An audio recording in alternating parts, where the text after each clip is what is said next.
우리가 IMF 시대 이후에 듣게 된 말인데 일종의 시사 용어랄까요? BIS, 국제결제은행 기준 자기자본 비율 이런 거 가끔 들어보셨을 텐데 이 각국 중앙은행들의 관계를 조율하는 요 BIS에서 한국 민간 부채가 너무 많다 이렇게 경고음을 냈다고 합니다. 이 소식 단독 보도한 매일경제신문의 김유신 기자 현장에 나와 있는데요. 안녕하세요. 안녕하세요. 국제결제은행 BIS가 우리나라 가계부채 수준이 지나치게 높다 이렇게 경고를 했다면서요? 네, 맞습니다.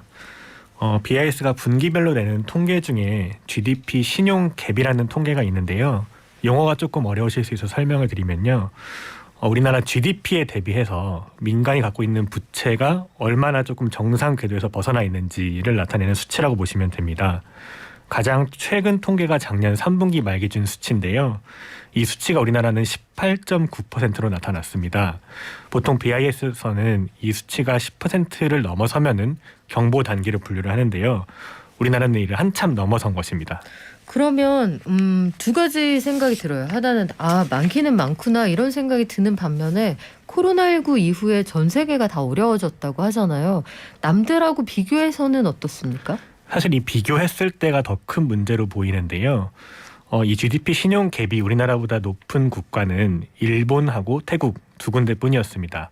각각 24.4% 그리고 21.9%였습니다. 문제는 일본하고 태국은 이 GDP 신용 갭이 줄어드는 추세인 반면에 우리나라만 유독 높아지고 있다는 것입니다.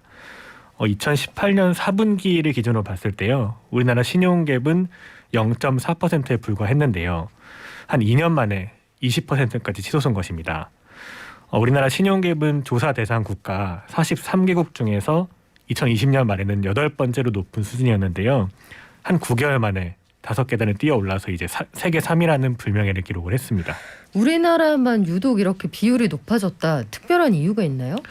아까 말씀드렸듯이 GDP 신용 갭이라는 건요. 이제 GDP에 대비해서 민간 부채, 그러니까 가계하고 기업이 갖고 있는 부채가 얼마나 정상 궤도에서 벗어났는지를 보여주는 것인데요.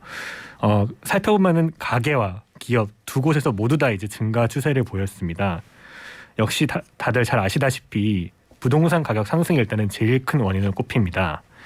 한국부동산원에 따르면요. 작년 한 해 동안 아파트와 연립, 그리고 단독주택을 모두 합친 주택 매매 가격 상승률이 9.93%로 통계 작성을 시작한 2003년 이후로 두 번째로 높은 상승률을 보였습니다. 이렇게 주택 가격이 치솟으면서 젊은 층 중심으로 이제 추경 매수가 잇따르면서 가계 부채가 상당히 많이 증가를 했는데요. 5대 시중은행에서 작년 말 기준 주택담보대출 잔액은 505조 4,046억 원으로 전년보다 약 7% 가까이 증가를 했습니다. 그렇군요. 집값이 많이 오른 영향이 하나 있다. 그런데 정말 걱정되는 건 사실은 자영업자들의 부채거든요. 실질적으로 자영업자 부채는 얼마나 늘었습니까? 네, 역시 두 번째 요인으로 말씀하신 소상공인 부채가 이제 GDP 신용갭에 악영향을 끼친 것으로 보입니다. 특히 코로나19로 상당히 많이 늘어났는데요. 한국은행에 따르면 작년 1분기 말 기준으로 자영업자 대출은 831조 8천억 원으로 전년 대비 무려 19%나 늘어났습니다. 특히 개인 사업자 대출하고 가계대출을 동시에 보유한 차주가 전체의 84%를 차지를 했는데요. 아마도 이거는 소상공인들이 이제 빚으로 영업을 이제 유지를 할 수밖에 없는 상황을 뜻하는 것이기도 합니다. 한국은행은 금융안정보고서에서 코로나19 이후로 이제 서비스업을 중심으로 대출이 큰 폭으로 증가를 했고 고금리 대출 비중도 상승을 하고 있어서 대출의 질이 상당히 악화됐다라고 평가를 했습니다. 가계부채 쪽은 그렇고 또 다른 민간의 경제 주체인 기업 상황은 어떤가요? 네, 기업 부채도 역시 상당히 많이 늘어나고 있습니다. 우리나라의 작년 3분기 말 기준 GDP 대비 기업 대출 비율은 113.7%로 BIS 조사 대상 48개국 중에서 16번째로 높습니다. 순위로만 보면 그렇게 높지 않구나라고 생각하실 수 있는데요. 그 증가 속도로 보면은 우려되는 부분이 있습니다. 2016년 말에 GDP 대비 기업 대출 비율이 94.3%였는데요. 5년 새에 19.4%포인트 증가를 했고요. 이 증가 속도로는 세계 7위를 기록했습니다. 이렇게 기업 부채가 늘어난 건 영업을 제대로 하지 못하는 기업들에 대한 이제 구조조정이 제때 이루어지지 않아서인데요. 영업이익으로 이자 비용도 제대로 내지 못하는 기업들이 늘어나면서 좀비 기업이 양산되고 있다는 지적이 나오고 있습니다. 기업들이 빚을 얻어서 만약에 투자나 그 설비 투자에 썼다면 얘기가 달라지지만 그게 아니라 제대로 구조조정이 이루어지지 않았다.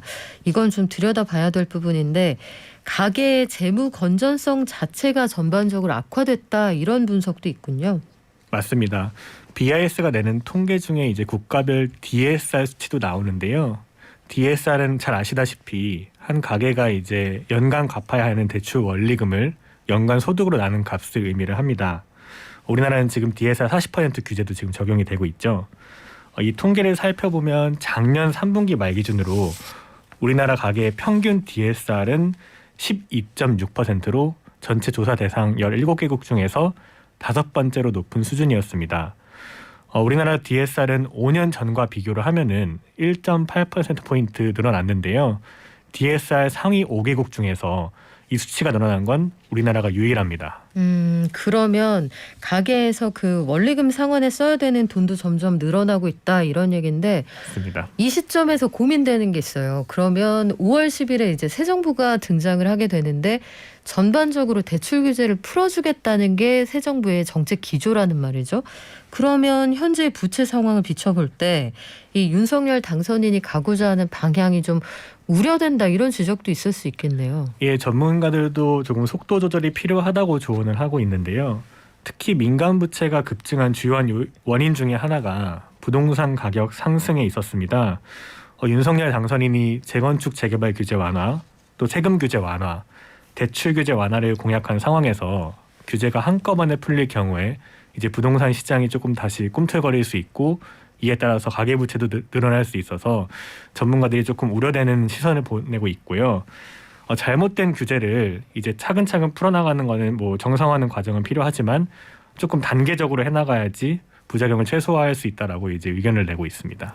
김유신 기자님은 금융부에서 계속 취재를 하고 계신데 최근에 그 새 정부가 가지고 있는 딜레마 중에 하나가 부동산 정책에서 규제를 풀어주겠다라고 했잖아요. 그러면 LTV 그러니까 담보를 얼마까지 인정해 줄 거냐 요걸 풀면서 각자 차주의 DSR까지 풀어줄 거냐 말 거냐 고민을 하잖아요. 맞습니다. MZ세대의 실질적인 수요자이실 텐데 어때요? 실질적으로 기자이면서 수요자가 느끼기에는 DSR 어떻게 조정하면 좋겠습니까?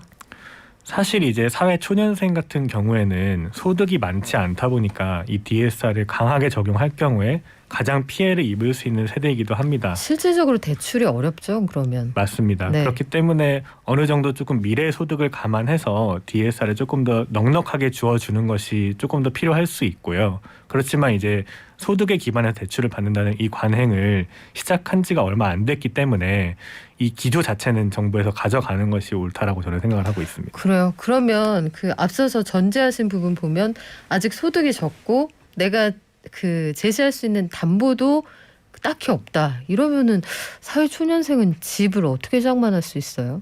사실 이제 그래서 주택을 매수할 때는 이제 그 담보 대출 비율도 조금 더 늘려주고 그 다음에 만약에 제 소득이 한 낮으면은 조금 더 넉넉하게 이제 부여를 해갖고 이제 측정을 하게 되면은 은행에서도 대출이 그만큼 조금 더 한도가 늘어날 수 있기 때문에 그런 방안 한번 생각해 볼 수 있지 않을까 싶습니다. 그래요. 이게 아마 인수위에서도 부동산 관련 TF가 가지게 되는 가장 큰 딜레마가 아닐까 싶은데 여기에서 구체적으로 어떻게 얼개를 잡느냐에 따라서 아마도 하반기에 대출 시장, 부동산 시장에 상당한 영향을 미치지 않을까 싶습니다.